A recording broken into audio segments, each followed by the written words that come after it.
आपल्यासोबत ज्येष्ठ कायदेतज्ञ अनंत कळसे सर जोडलेत.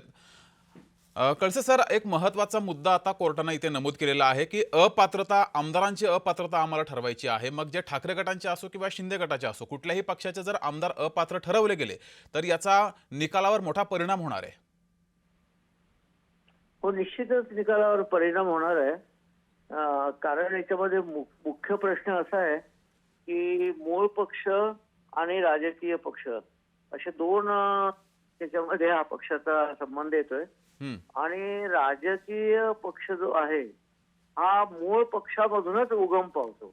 हो. त्याच्यामुळे मूळ पक्षाचं नियंत्रण ओरिजिनल पॉलिटिकल पार्टी 10व्या अनुसूचीमध्ये असं म्हटलंय ते राजकीय पक्षावर, पार्लमेंटरी पार्टीवर किंवा लेजिस्लेचर पार्टीवर असतं.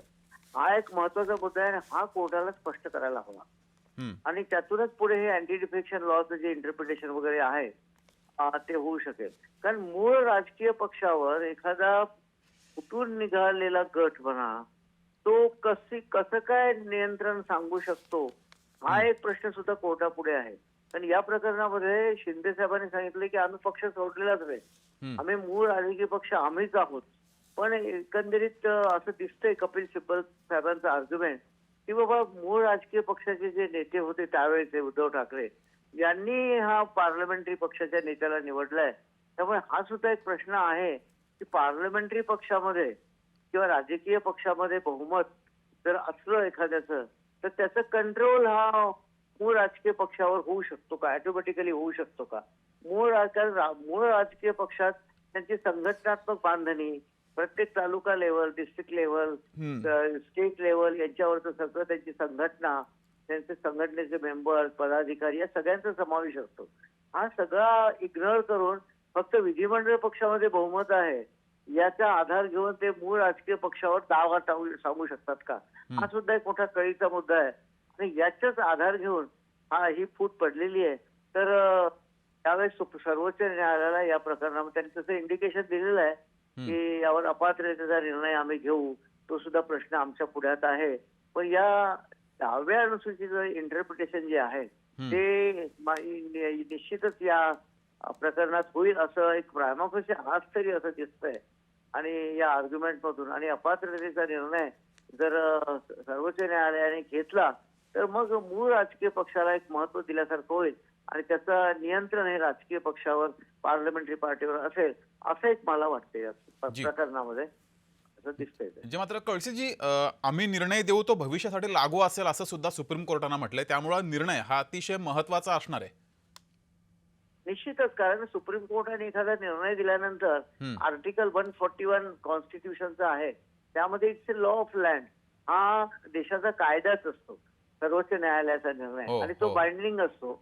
त्यामुळे हा निर्णय जो येईल सर्वोच्च न्यायालयाचा हा निश्चितच बाइंडिंग राहील आणि हा कायदा म्हणूनच गणला जाईल.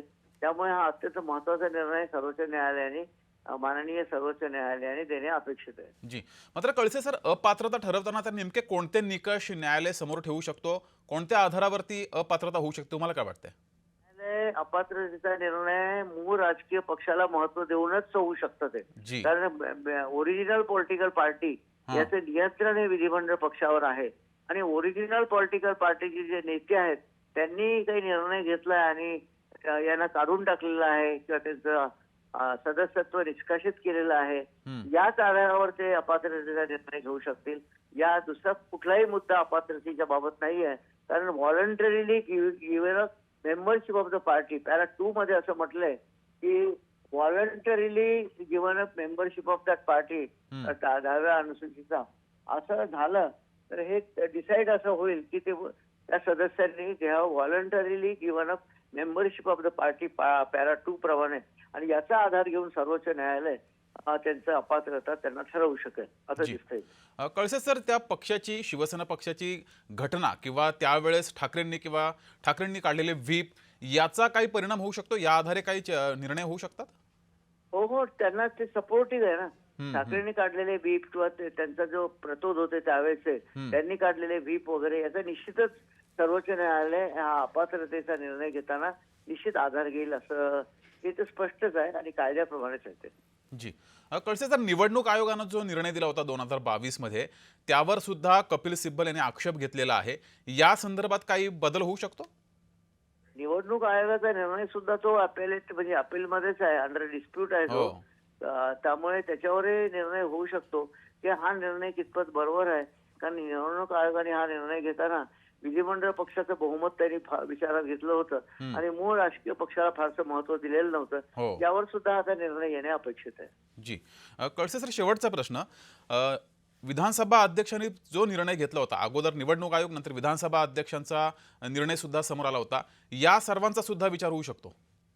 हो, विधानसभा अध्यक्षांचा निर्णय सुद्धा तो सुद्धा चॅलेंज केलेला आहे सर्वोच्च न्यायालयामध्ये. हं. त्याचाही निश्चितच विचार होईल आणि त्या अनुषंगाने सर्वोच्च न्यायालय निश्चितच या प्रकरणाचा निर्णय देईल असं आता तरी वाटतंय.